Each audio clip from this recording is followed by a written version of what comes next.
ସମସ୍ତଙ୍କୁ ମୋର ନମସ୍କାର। ମୁଁ ଗୋଟିଏ କଳାକାର। ଆଜି କିଛି ଅନ୍ତରର ଭାବନା ନେଇ ମୋ ଜଗାକୁ କାନଭାସରେ ଜୀବନ୍ତ କରିବାକୁ ଚେଷ୍ଟା କରୁଛି। ଯେତେବେଳେ ମୁଁ ତୁଳିଟିଏ ଧରେ ସେତେବେଳେ ସେଇ ଚକା ଆଖିଟି କାହିଁ ନାଚି ଉଠେ। ସେ ଆଖି ନୁହେଁ, ସେଥିରେ ସମଗ୍ର ବ୍ରହ୍ମାଣ୍ଡ ସମାହିତ। ଜଣେ କଳାକାର ଭାବେ ମୋ ପାଇଁ ଶ୍ରୀ ଜଗନ୍ନାଥ କେବଳ ଜଣେ ଦେବତା ନୁହନ୍ତି, ସେ ତ ନିଜେ ଜଣେ କଳାକାର। ସେ ନିଜେ ଏହି ସୃଷ୍ଟିର ରଙ୍ଗ ସଂଯୋଜନା କରିଛନ୍ତି।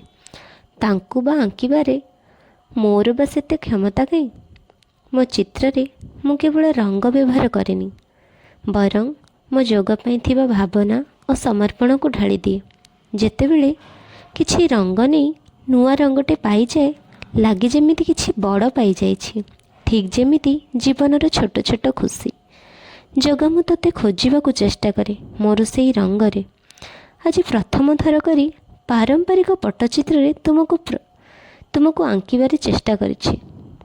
ମୋ ପାଇଁ ମୋ ଜଗା ଜଣେ ଭଗବାନ ନୁହନ୍ତି, ବରଂ ଭାବ। ସେଥିପାଇଁ କେବେ କେବେ ମୋ ତୁଳିରେ ଗୋଟିଏ ଟାଣ ଷ୍ଟ୍ରୋକ୍ରେ ମୁଁ ତାଙ୍କ ଅଧଗଢ଼ା ହାତରେ ଆଶୀର୍ବାଦକୁ ଖୋଜେ। ମୋ ପାଇଁ ପ୍ରତି ଷ୍ଟ୍ରୋକ୍ ଏକ ପ୍ରାର୍ଥନା। ସେଥିପାଇଁ ତ କହିବି, ମୋ ତୁଳିରେ ତମେ, ମୋ ଭାବରେ ତମେ, ଅସଜଡ଼ା ରଙ୍ଗର ସେହି ସଜଡ଼ା ରୂପଟି ତମେ। ଜୟ ଜଗନ୍ନାଥ।